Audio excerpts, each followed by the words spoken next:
Hi friends, இன்றைக்கி நான் வெந்தயக்களி செஞ்சுருக்கேன். இந்த வெந்தயக்களி எப்படி செய்கிறதுன்னு பார்க்கலாம் வாங்க. செம்ம டேஸ்ட்டாக இருக்கும், உடம்புக்கு அவ்வளோ குளிர்ச்சி. இதுமாரி செஞ்சு சாப்பிட்டு பாருங்கள், சூப்பராக இருக்கும். வாங்க எப்படி செய்யணும்னு பார்க்கலாம். செய்ய வேண்டியது வேலை அதிகமாக இருந்ததா, நான் இப்போ செய்கிறேன். வெந்தயம் ஊற வச்சுருக்கேன் பாதி அளவு. அதேமாதிரி பச்சரிசி ஊற வச்சுருக்கேன்.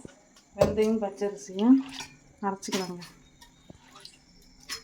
ஃபஸ்ட்டு வந்து அவ்வளோ வெந்தயம் போடுறீங்க? 2 ஸ்பூன் வந்து நிறையா போட்டு பொங்கிடுமா? நிறையா போடும். சரி, இல்லை ரெண்டும் சரியாக இருந்துச்சு.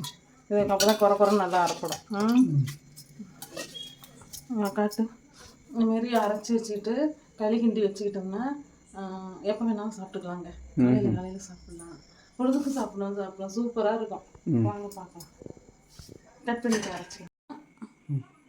இப்போ வந்து ஃபஸ்ட் டைம் அரைச்சாச்சு, இன்னொரு டைம் அரைச்சிக்கலாம்.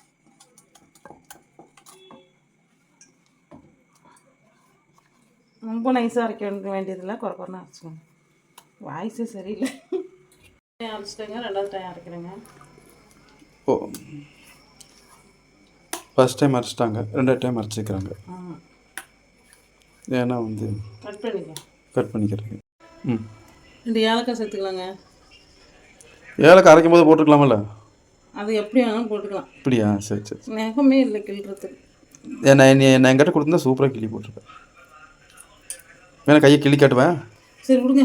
இப்போ வந்து குக்கு அடிகனமான பாத்திரம் எடுத்துக்கோங்க. எடுத்துக்கிட்டு குக்கரில் சேர்த்துக்கலாம். சரியா?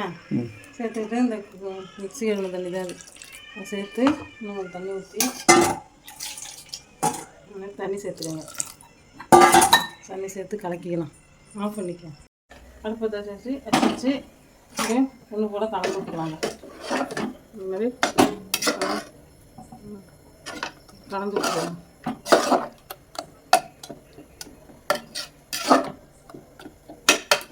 சிம்மிலே வச்சுட்டு வேகட்டுங்க.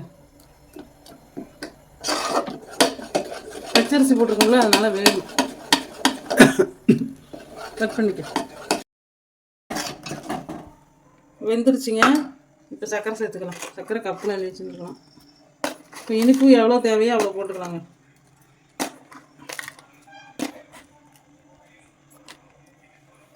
ஓகே, இலையும் கொடுப்போம். நல்லா கிண்டிக்கலாம்.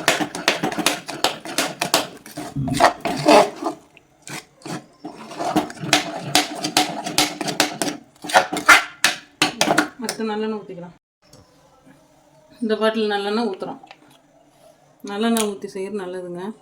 கொஞ்சம் கொஞ்சமாக ஊற்றி நம்ம கிண்டிக்கலாங்க.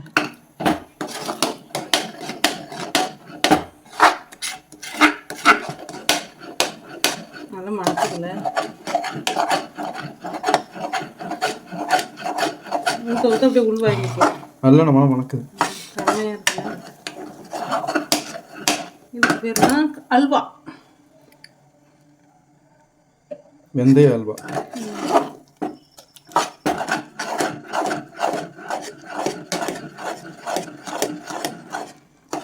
அப்படியே திரண்டு வரும். எண்ணெய்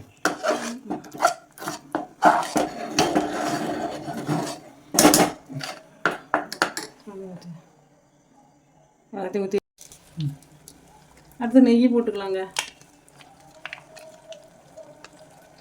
இந்த மாதிரி இவ்வளோ எண்ணெய் ஊற்றி நெய் ஊற்றினா தான் சூப்பராக இருக்கும், அருமையாக இருக்கும்.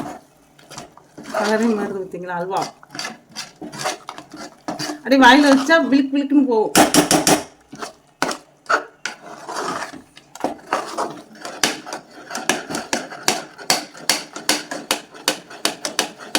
எப்படி உருண்டு திரண்டு வருது பாரு. அப்படியே சட்டியில் ஒட்டாம. சூப்பராக வெந்தயக்களி வந்துட்டுங்க. சூப்பராக வந்துட்டுங்க. சட்டியில் ஒட்டாம வந்துட்டுங்க. வெந்ததுன்னா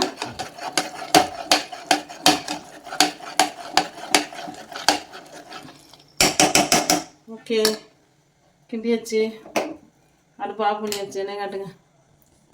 கிண்டியாச்சு வெந்தயக்களி. சாப்பிட்டு பாருங்கள், செம்மையாக இருக்கும். பாய். வேறு பாத்திரத்தில் மாற்றிக்கலாங்க.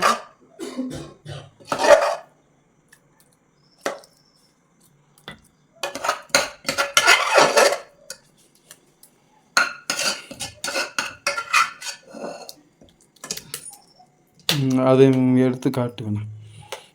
வெந்தய களி செஞ்சாச்சுங்க. இப்போ டேஸ்ட்டு பார்த்துடலாமா? ம் சூடாக இருக்குது. வாய்ப்பு இங்கேங்க. ம்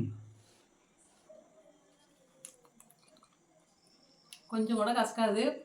செம்மையாக இருக்குது. இதேமாரி செஞ்சு சாப்பிடுங்க. ம் பாய்.